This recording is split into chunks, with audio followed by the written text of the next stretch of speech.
Hey, welcome back to the JRooneyShow. It's Jeff Rooney. It is Monday, Monday after Super Bowl Sunday. A little tired. I'm sure a lot of you are too.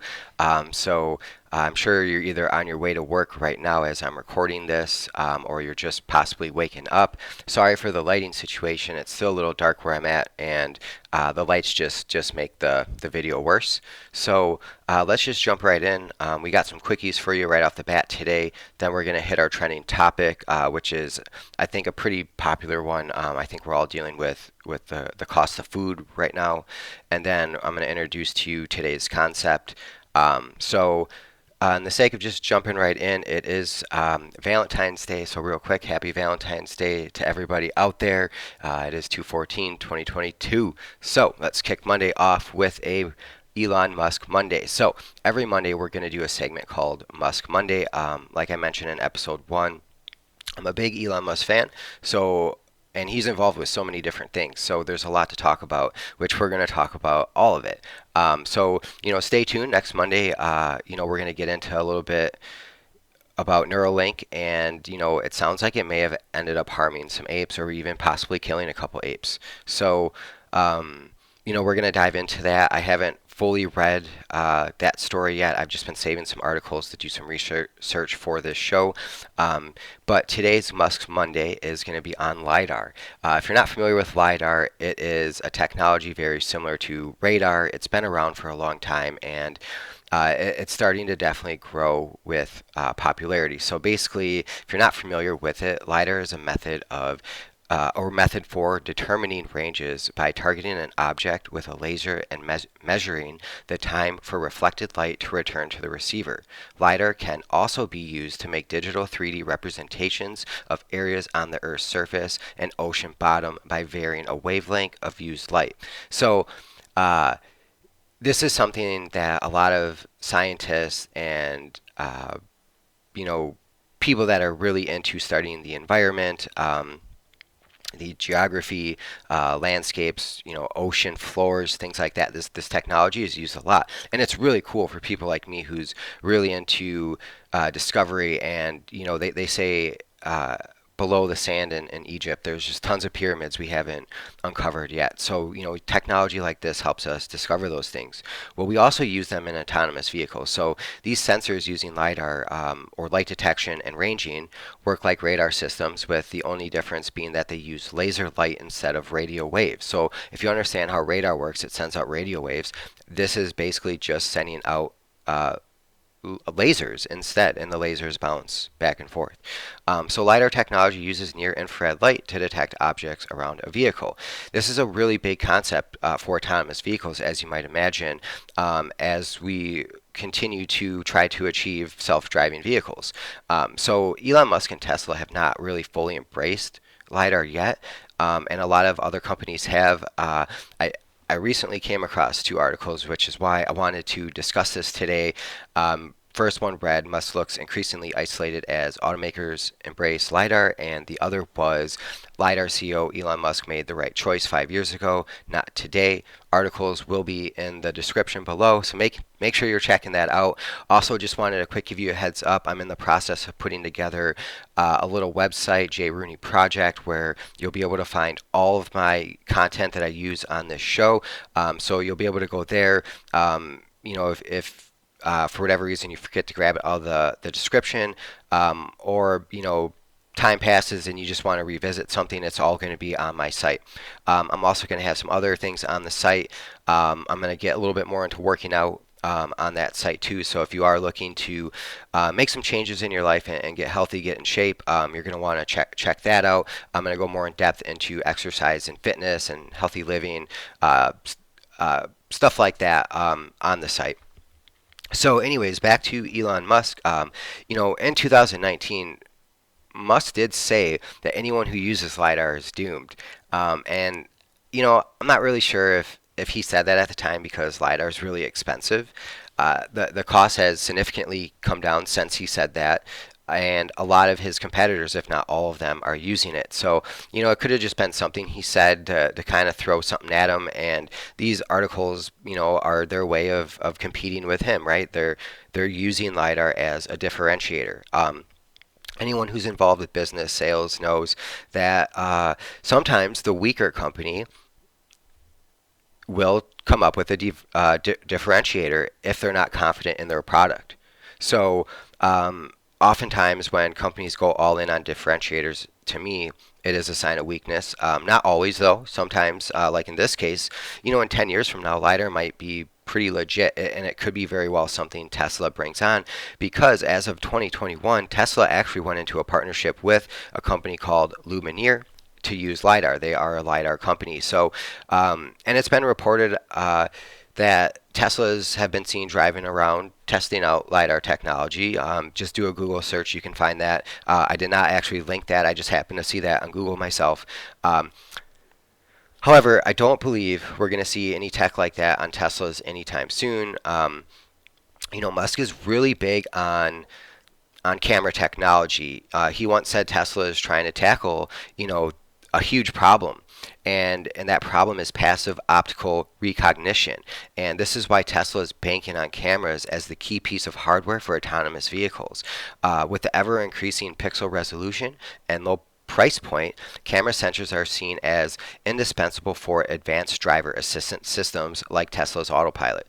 So these fully autonomous systems, for Tesla, or cameras are everything for the autonomous system. So he's all in on that. He's playing around with LiDAR as any smart person would, right? He's being objective. He's trying something that he doesn't necessarily believe in. Just like we should all do in society. I wish more scientists and our politicians would take that approach, right? Somebody. On the top of their field, like a biologist or some sort of a scientist makes a claim about something, and they're using data to make that claim. And there are obvious potential flaws within their hypothesis, but in a democracy, in a free country full of money and scientists, why is our approach when we hear these things not to say, hey, let's take a step back and let's analyze this data ourselves. Let's do some studies. Let's look at the individual studies. Let's pull the data together and aggregate it. Take a look at it then, and let's really see what this is telling us. Is there actually something here or not? And then let's use the truth. Sorry about that if you just heard that. I have to go to work as well pretty soon. So as soon as I wrap up the show, I'm going to jump on my work computer. That was a notification that I got 15 minutes before I'm going to tackle a project. So we won't be on here for too long. But anyways, back to what I was saying before. It's important as a society that we don't just react with emotion all the time, and we take a step back and we analyze the data as a group, whether we agree or disagree, and then we let the truth speak. And if it turns out that you were wrong, admit it. And if you're so certain that you're right, if you truly believe what you proposed, even though we may not have been able to prove it to be true now, then say, okay, I'm not ready here, but this is something I believe, and dig deeper and keep studying it, and keep hypothesizing, and keep trying to prove your point. You may never do it, but everybody fails before they succeed, or at least most of us. So that's Musk Monday. Stay tuned next Monday. We'll get into some Neuralink. Hope you like Elon Musk as much as I do. It will be a consistent Monday topic. Once again, all the links of everything we discussed will be in the description field. All right, so introducing another quickie today, Movie Monday. We're not going to do Movie Monday every Monday. However, I thought because the show is new and we are kicking off a new year, there's a lot of new movies coming out. Just thought I'd touch on some of those real quick. Last night during the Super Bowl, I saw the trailer for Jordan Peele's Nope. Kind of interesting. So Jordan Peele is a really interesting guy. I'm not a big fan of like real scary movies, but I will watch them. You get a nice adrenaline rush, and it is fun. I went to see Us in the theater, and that's another Jordan Peele movie. If you haven't seen it, check it out. It's weird. I thought it was going to be scary, and as someone who doesn't always like scary movies, I was on edge the entire time for the whole movie, and nothing really scary ever happened. Just some really just a lot of strangeness. It was just really strange, and it gets you thinking for a while after the movie. At least it got me thinking. I spent like the next 3 days, I think, trying to think about what was the meaning of that movie, and I was trying to open up discussion with everyone I saw or everyone I knew that saw that movie. And I mean, man, people are really shitty at excuse me, but some people are just really shitty at interpreting things and looking for hidden meanings, and like people just don't think real deep. So those conversations got cut short real quick. But I like to think about those things, and it's a wicked weird movie. Definitely go check that out. Um, Also, I've seen a trailer floating around for a movie called Dog. I have obviously love dogs. If you actually are watching this and not listening, I am sorry that you have to look at my face. I wish I was better looking, but I suppose that's your problem. But I do have a dog. His name is Enzo. He's sitting right behind me. You can see him. There he is. I love my dog very much. I'm going to share his story with you at some point. So this trailer looks pretty cool. I can't wait for that movie to come out. I'll definitely check it out. And then it looks like Aquaman 2 is coming out, and there's several other movies that are coming out this year. Just do a quick Google search, and you'll be able to find those. I'll have a link to Google showing you all the movies coming out in 2022. All right, so because the Super Bowl was yesterday, I'm going to do another quick segment that won't be consistent every Monday. It's called Music Monday. And I only decided to do this because I never watch the halftime show typically. I usually change the channel or walk away and do something else for that time. But this year we got a pretty cool lineup of old school artists that I was a big fan of, like Snoop Dogg and Eminem, Dr. Dre. I was always a big Mary J fan, actually, too. Ladies, if you've never checked out Mary J, she got a lot of style, super cool, big fan of her music. So it was cool watching those guys, man. Snoop Dogg, and I know he's really active and still performs and does a lot still, but man, he hasn't missed a beat. He's still on top of his game, man. Eminem too, he's pretty active, still right there. Dr. Dre sounded great. So it was fun watching those guys get up there. 50 Cent and Dre, and you can tell they're a little older now, a little not as ripped as they once were. But no, man, it was, excuse me, it was great seeing those guys up there. And then, I got to bring this up because I just think it's too cool. It's part of who I am as well. If you heard Eminem basically, literally, as the story goes, said F you to Roger Goodell. Roger Goodell found out Eminem was going to take a knee at the end of his performance, and Goodell told him not to. And Eminem's response was F you. So I love Eminem, man. You'll get to know me. I'm gonna do an episode kind of on my life too. Eminem is someone who's definitely resonated with a guy like me. I definitely look to him for motivation and inspiration, especially if I'm having a tough day or I'm down. His music has been a big part of my life, I would say, since my late teenage years, especially once I got into my 20s. So I appreciate him very much, and him sharing his struggles through life with us. So nobody's perfect. We all go through struggles, but and a lot of you, are probably, you hear that he kneeled and probably get upset about that. And I'm not going to get into the whole kneeling thing right now, but I'll just say I am one who supports peaceful protest for anything. If you're peacefully protesting, you have a right to do so in America.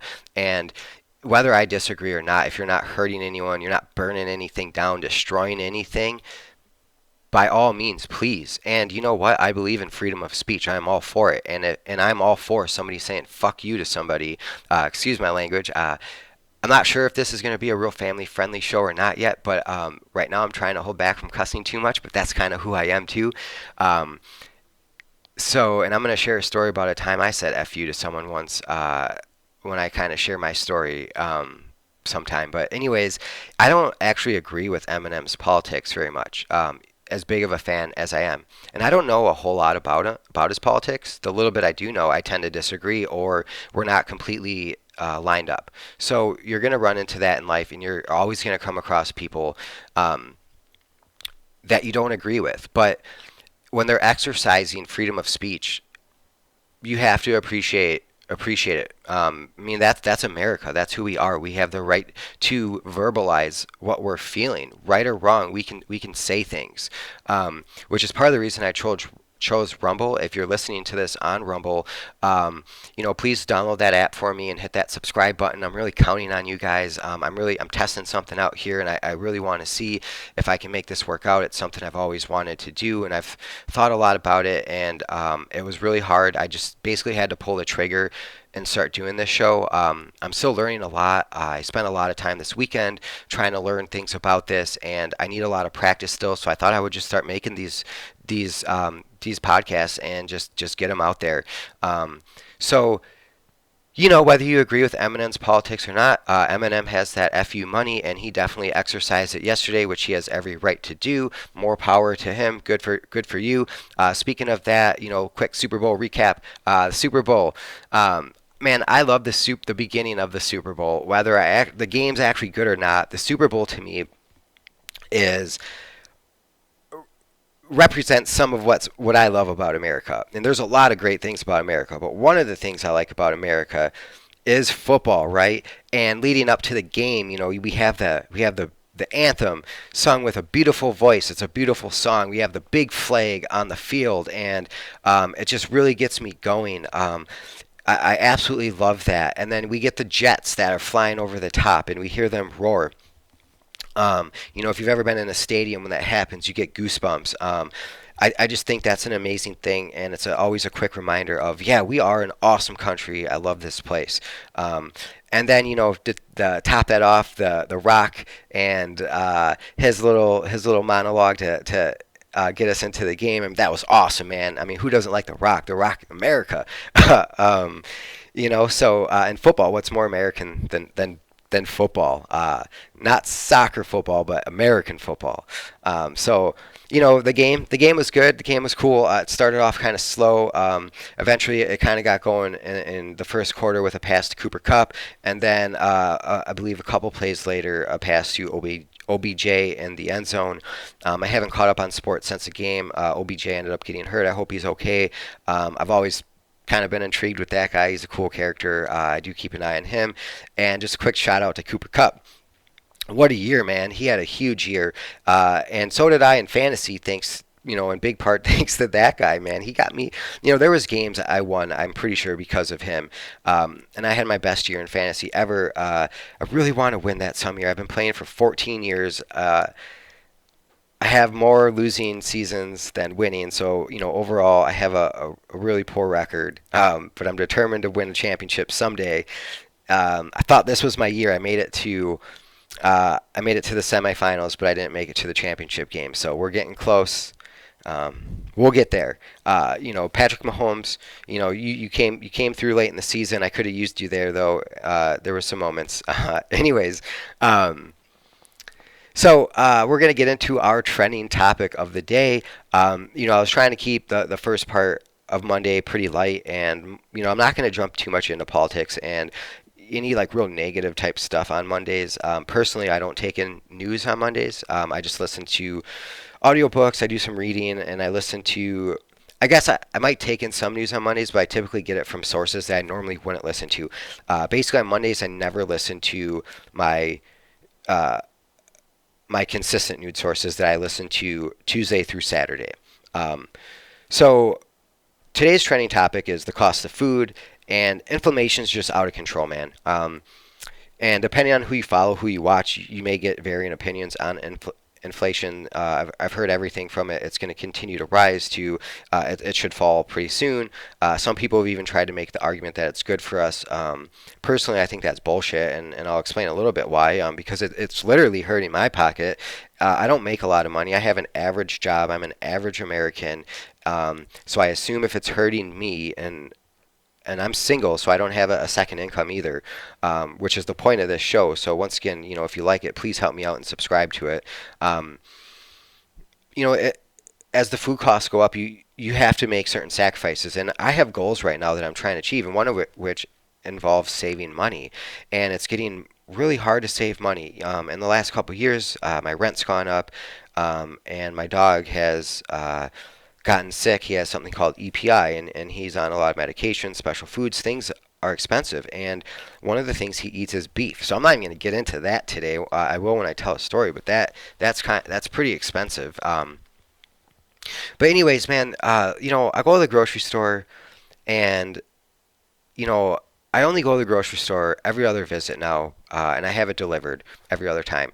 My transmission, unfortunately, is leaking metal into the fluid, and the solenoids are giving out.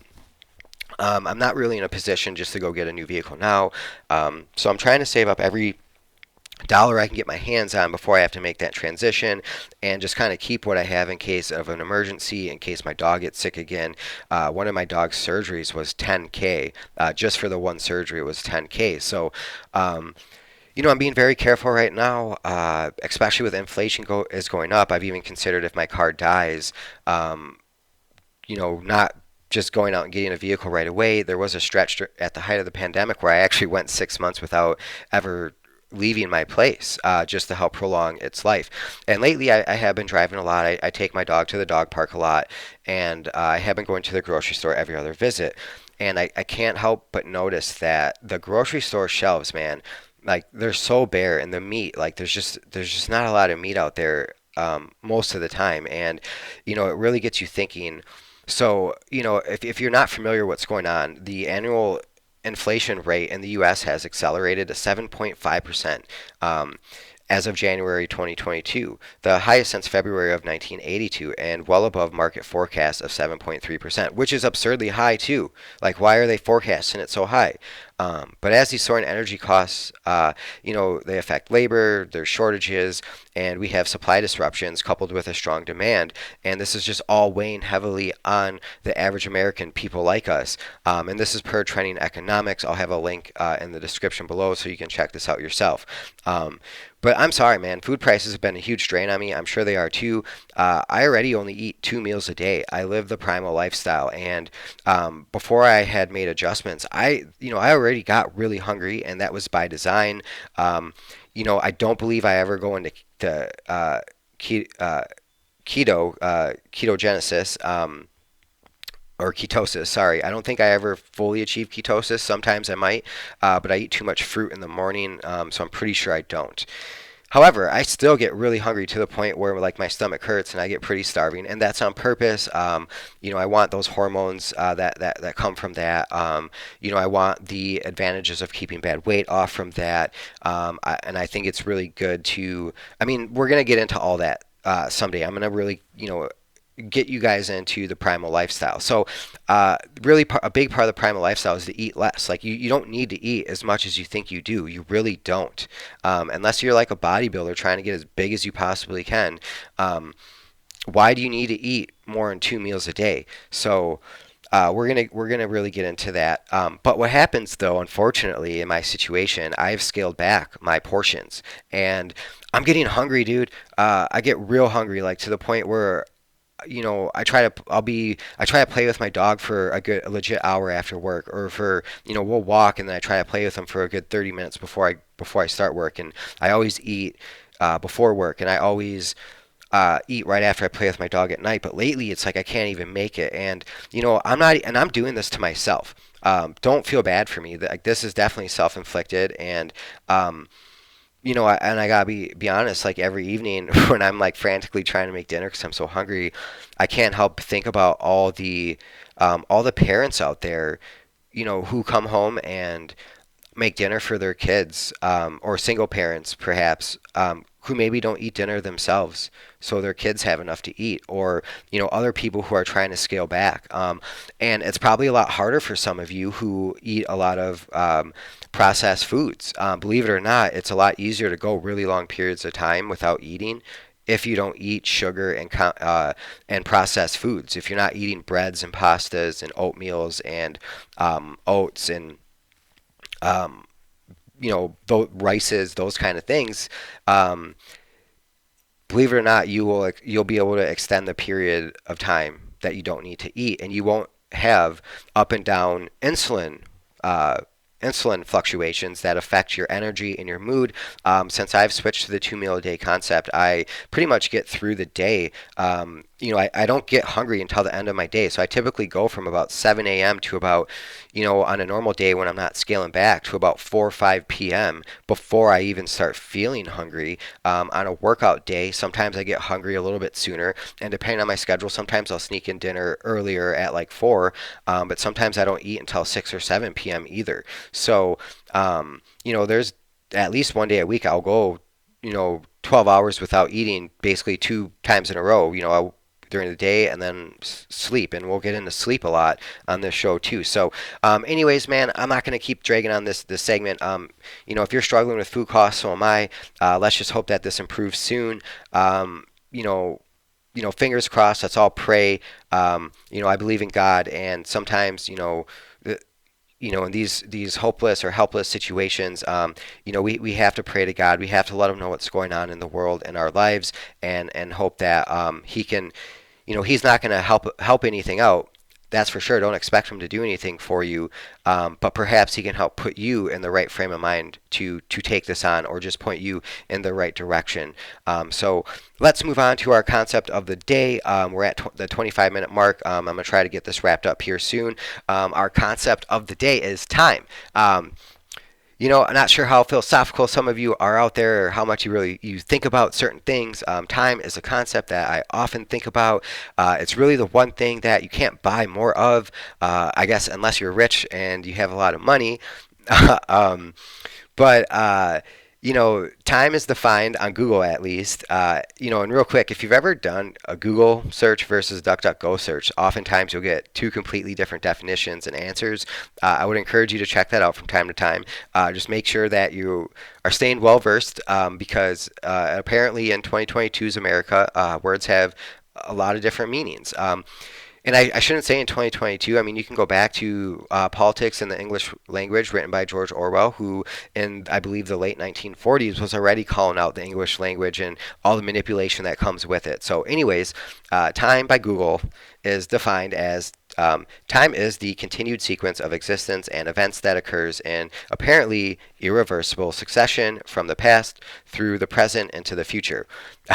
When I first read that, I thought, well, Einstein might have something to say about that. If you're not familiar with Albert Einstein's theory, he theorized that special relativity proposes that time is really just an illusion that moves relative to an observer. So basically, if you're observing traveling near the speed of light, and you're going to experience one set of time, versus if if you're traveling at the speed of light, you're going to experience one set of time, and you're still going to get the after effects like boredom and aging and all those effects, right?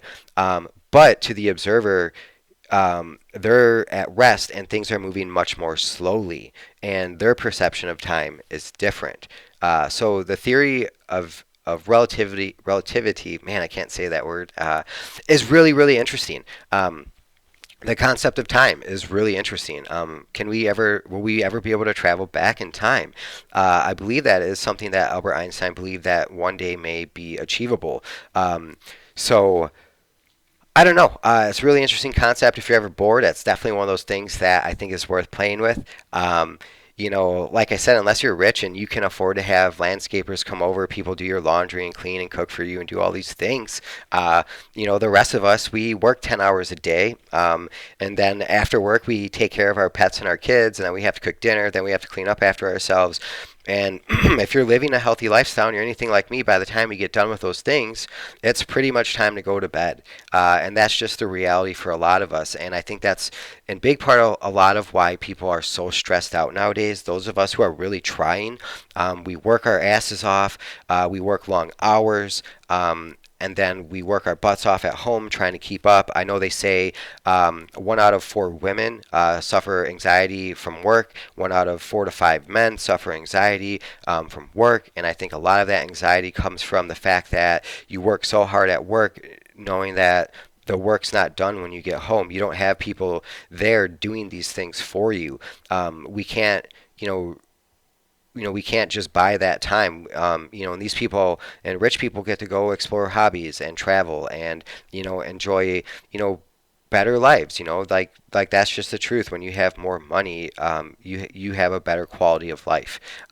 There's nothing wrong with that. I love America. I'm okay with free markets, and I think we can make some tweaks to capitalism, but ultimately, I do think a free market is still the best possible thing to do for everybody. And we'll do episodes on that as well someday. But anyways, sorry, it's Monday. I'm sorry if I was a little drained on energy today. I kind of am. I am a little tired from that Super Bowl. It kept me up past my bedtime. So let's go out there today. Let's work hard. I'm excited to start the day. Every Monday is a new start. Every week is a new beginning. So let's make it a positive start. Let's go out there. Let's be calm. Let's be courageous, and let's make the best of it. Have a great day, everyone. Thanks for stopping by. Please don't forget to like this video and subscribe to my channel. I'll see you again tomorrow.